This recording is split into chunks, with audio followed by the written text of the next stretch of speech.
You know, chances were 50-50 that the fire in the cost of living protest was going to fizzle out.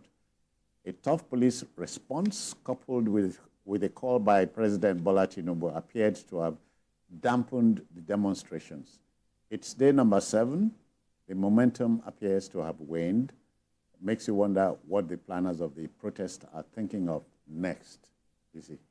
Well, I don't think it's about what the planners are thinking next. I think it's about what the people that are expected to join the planners are thinking about their lives.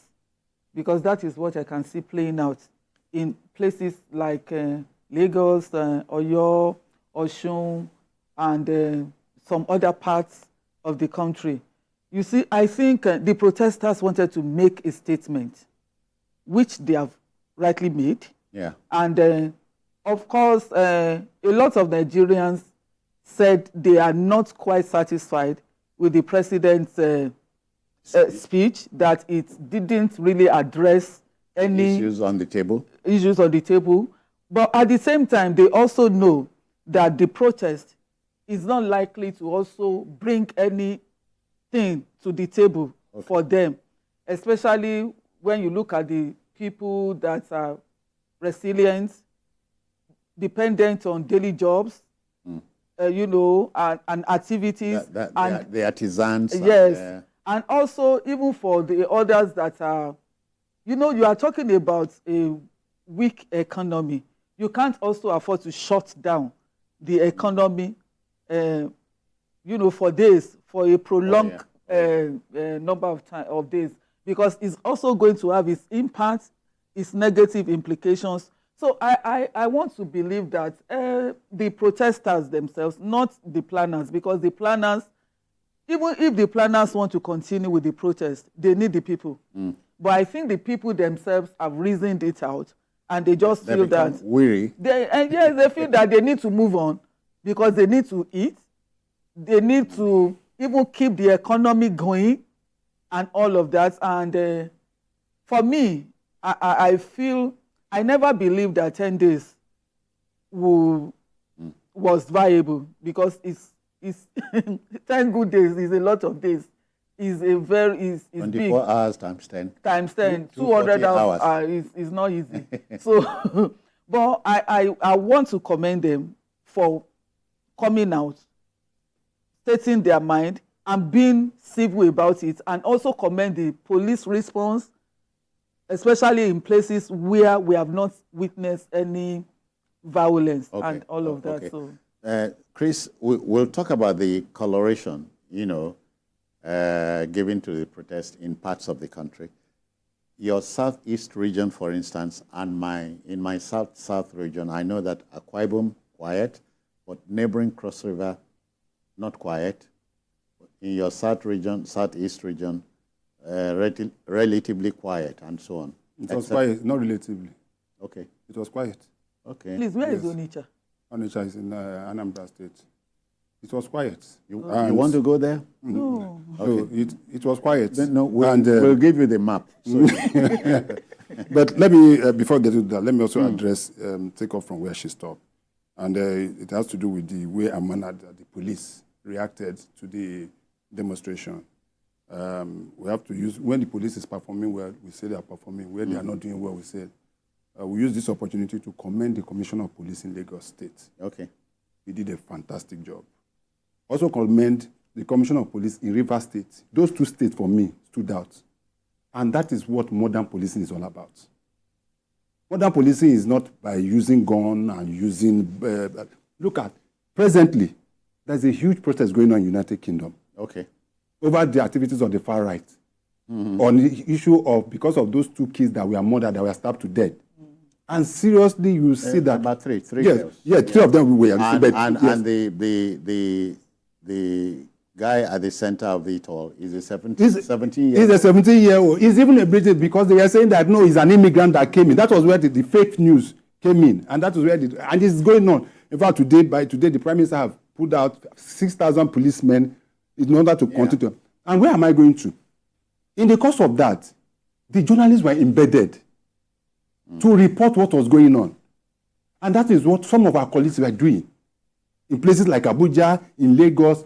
But you saw the way and manner, as I'm talking specifically about Abuja now, the commissioner of police in Abuja dropped the ball as far as I'm concerned on this matter. I will have to say it. Now, protesters, I don't have any problem with you trying to disperse it, but do you have a right to ask your people to shoot at journalists, to tear gas journalists who are doing their job? There's a young man called Damisa. He's my very good friend. You need to see, he almost lost a finger.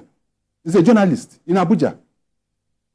He was brutalized. He was beaten to even when he was president, he was hanging his press tag on him. Why do you do that? So those are the issues. That's why I say commendable. They should look at what happened in Lagos. When it comes to handling issues, Lagos is always a very volatile, in the past. But it's like those that have been sending to Lagos have had this, even the one of Occupy Nigeria. For how many days? Not a single store was lost. And I believe that the same thing will extend. But coming now to the issue of the statutes. Well, before, it's not that people have been making a mistake. It's not that the people of the statute are not feeling the pains, as it were. They are feeling the pains. Every Nigerian, when you are going to buy, if you go to petrol, you want to buy petroleum, you don't go and present your ID card that from Southeast or Southwest. It's the same thing they said to you from the South side. They will say to me, if you go to the market to buy Afunya, nobody is going to ask you, are you Yoruba or Igbo? It's the same thing. That everybody is feeling the pains. But the fact remains that the people of the South, don't forget, for a long time, they have been sitting at home, especially every Monday. So they are used to it. That is one. Two, it has also been noticed that perpetually, after every protest in Nigeria or riot, the Igbos always feed the brunt. Why? Their shops will be looted. It will be destroyed and all sorts. And even when others, this starts from today, what caused the 1966 war? It was the killing apart from the coup, and also the killing from the north. So most often than not, so if you understand what I'm trying to say, so what most of them did was that, let us just try not to even, and citizens, a day before the protest, some people went to the market in Lagos to warn Igbos not to come out. The video is everywhere. I'm not just saying what I don't know. So what they decided to do is that, for goodness sake, let peace reign. And that was what happened, both in the Southeast and... So when I say our leaders in the South are coming to say, I commend this thing, it's because of what... It wasn't because of what they said. It was because of the fact that they felt there's no need for them to be. And that was what happened. But a lesson has been learned, just as he rightly said. It's good that this happened because the president have come to say, I've heard you so loud. I've heard you loud and clear. So the expectation now is that let us know what the president is going to say. Since he addressed the nation, and most of those agitators have been able to lay down their arms, it is now within the government to be able to see most of the promises that they made to Nigerians. Citizens, they being power. Are you looking at me? Can you say it in English? English? We are hungry. I go now, go and you. We are hungry. You know, hear that one? Okay. Are you not hungry? No. My wife don't feed me. Sorry. I hope that's not the crime I'm committing. Okay, so Sister Bisi, the question is, would these protests achieve anything, in your estimation? Well, after all said and done. After all said and done, I think, things may not change in the immediate, but I think it has brought again, at least formally, to the president's attention, the feelings of the people. So achieving something, not achieving something, is a bit dicey because it depends on what you are looking at. Are you looking at it from the immediate perspective or from future policy statements that could probably have been made that probably, the president could reconsider, which we may not even know now? Then even if you look at the area of civil servants or workers being offered to buy bags of rice for 40,000 naira, for example, is part of, it's a relief. It may not be something that everybody benefits from, but it's something. Okay. And even the loads of rice to states and the rest, you will say it's part of the relief, though they are little things, but they are steps to address the immediate need of hunger You understand? So I think, I don't want to believe that it's not going to achieve something. It has. We may not be able to point to something tangible now, but I think the fact that Nigerians rose up and the fact that they got the attention of the president, not just once, even today, the president has recorded a video asking Nigerians to be patient, pleading with them to be patient, explaining his policies again, and assuring them that it's certain that there will be light at the end of the tunnel. Okay. So I think that's fine.